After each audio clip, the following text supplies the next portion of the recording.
বর্তমান দিনে কৃষ্ণনগর রাজবাড়ি কৃষ্ণনগর শহরের অতীতের ইতিহাসের সাক্ষী হিসেবে দাঁড়িয়ে রয়েছে। ডান দিকে এগোলেই বিশাল মাঠ, আর মাঠ শুরু হচ্ছে এই চকবাড়ি থেকেই। একটি মেয়েদের স্কুল ছিল, মহারানী জ্যোতির্ময়ী দেবীর নামেই সেই স্কুলের নামকরণ করা হয় মহারানী জ্যোতির্ময়ী বালিকা বিদ্যালয়। চকবাড়ি থেকে কিছুটা এগোলেই নওয়াবখানা, আর এই নওয়াবখানার পাশেই রয়েছে রাজবাড়ির পুকুর। যদিও বা এই পুকুরটি প্রায় মৃতপ্রায়, তবুও এখনো এই পুকুরের তাৎপর্য আছে 16 আনা। এখনো রাজবাড়ির ঠাকুর ভাসান হয় নিজস্ব এই পুকুর ঘাটেই। দুর্গাপুজো আর জগদ্ধাত্রী পুজোর সময় দলে দলে মানুষ আসেন সেই শোভাযাত্রা দেখতে। নওয়াবখানাকে বাঁয়ে রেখে কিছুটা এগিয়ে গেলেই ডান হাতে পড়বে নাট মন্দির। পঙ্কের কাজ করা এই নাট মন্দিরটি দেখলে এখনো চোখ ফেরানো যায় না। আর নাট মন্দিরের বাঁ হাতেই রাজবাড়ির মূল ফটক। নাট মন্দিরের ভিতর দিয়েও সাজানো সরু পথ রয়েছে মূল বাড়ি বা মূল রাজবাড়ির দিকে যাওয়ার। তবে সেই পথ একেবারেই পারিবারিক লোকদের ব্যবহারের জন্য। বছরের কয়েকটি বিশেষ তিথিতে সাধারণ মানুষের জন্য খোলা থাকে এই নাট মন্দিরটি। যেমন একটি হলো 12 দোলের মেলা, এছাড়া দুর্গাপুজো, জগদ্ধাত্রী পুজো তো বটেই। 12 দোল বসে চৈত্র মাসের শুক্লা একাদশী তিথিতে। কৃষ্ণচন্দ্র রায় মহা সমারোহে পারিবারিক দুর্গাপুজো শুরু করেছিলেন। তিনি প্রথম সর্বসাধারণের মধ্যে দুর্গোৎসব প্রচলন করেন, যা পরবর্তীকালে সার্বজনীন পুজোয় পরিচিতি পায়।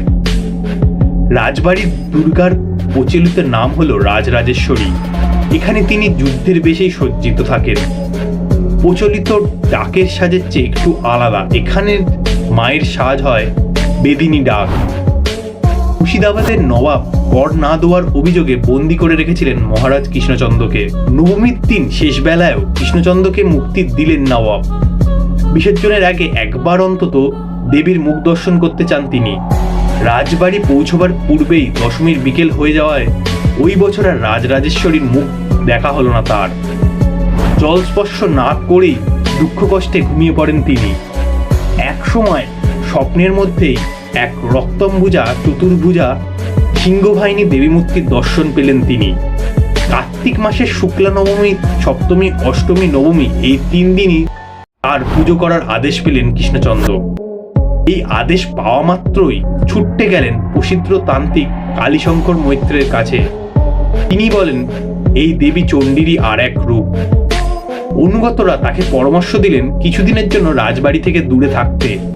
নবাব যদি আবার খবর পান রাজা ফিরে এসে পুজোর প্রস্তুতি করছেন, তাহলে ফের বিপদ হতে পারে। এই কথা শোনার পর রাজা কৃষ্ণচন্দ্র সেখান থেকেই তিনি সোজা চলে গেলেন চন্দননগরে তার দীর্ঘদিনের বন্ধু ইন্দ্রনারায়ণ চৌধুরীর কাছে। আর এইবার আপনারা হয়তো বুঝতেই পারছেন কেন চন্দননগরে জগদ্ধাত্রী পুজো বিখ্যাত হয়েছে।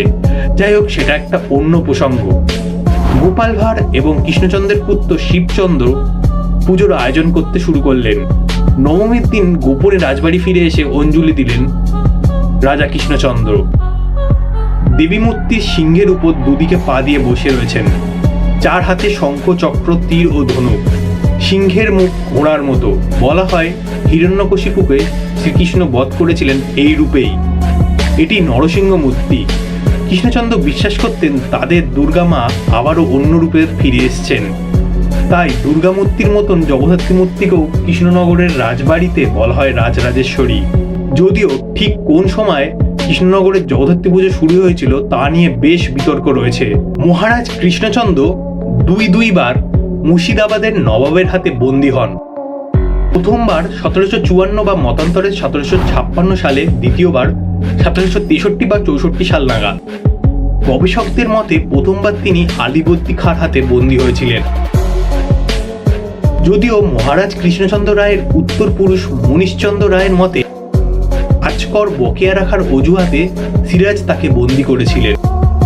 তার কথায় সেই সময়ে ফরাসিতে লেখা রাজসভার কার্যাবলী ও অন্যান্য ঘটনার বিবরণ, যা এখনো তাদের কাছে পারিবারিক সূত্রে রক্ষিত আছে, সেই বিবরণ অনুযায়ী 1756 সালে অর্থাৎ সিরাজের রাজত্বকালে কৃষ্ণচন্দ্র বন্দী হন। রাজীব লোচন মুখোপাধ্যায়ের লেখা কৃষ্ণচন্দ্র রায়স্য চরিত্রম বইয়ে লিখেছেন, সিরাজের দুর্ব্যবহার ও ঔদ্ধত্যের অতৃষ্ট হয়ে তৎকালীন বিভিন্ন প্রভাবশালী লোক কৃষ্ণচন্দ্রের কাছে পরামর্শ চান। কৃষ্ণচন্দ্রের উপস্থিতিতেই সিরাজকে গদিচ্যুত করে মীর জাফরকে সিংহাসনে বসানো ষড়যন্ত্র হয়।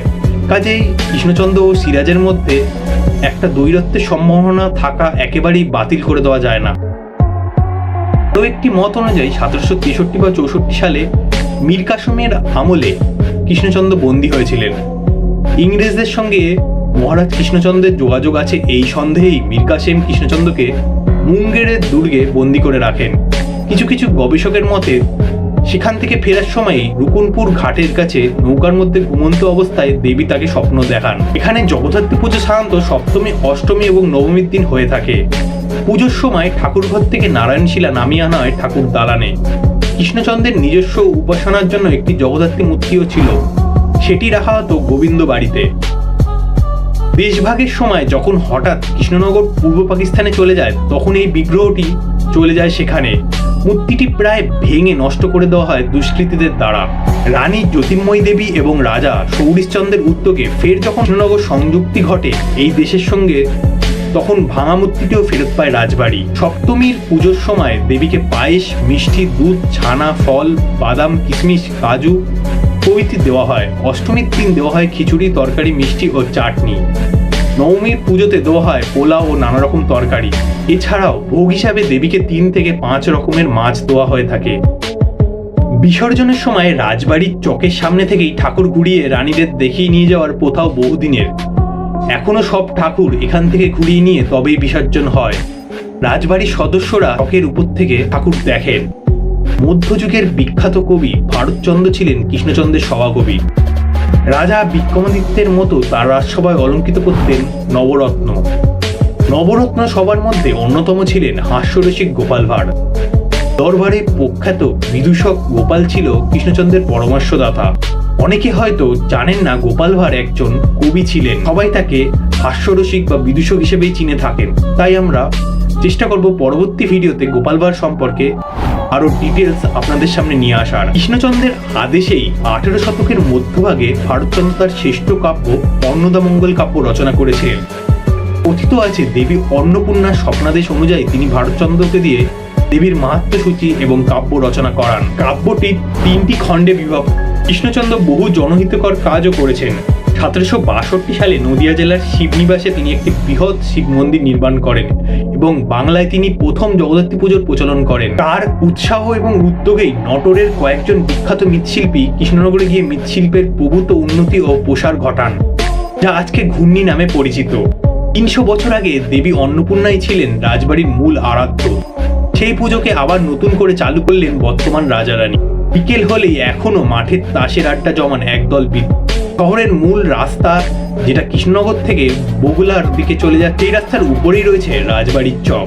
আর আজকের এই ভিডিওটা এই পর্যন্তই। আপনারা যদি কৃষ্ণনগর সম্পর্কে বা কৃষ্ণনগরের ইতিহাস সম্পর্কে জানতে চান, তাহলে আমি এন্ড স্ক্রিনে ভিডিওটা দিয়ে দিচ্ছি, গিয়ে দেখে নিতে পারেন।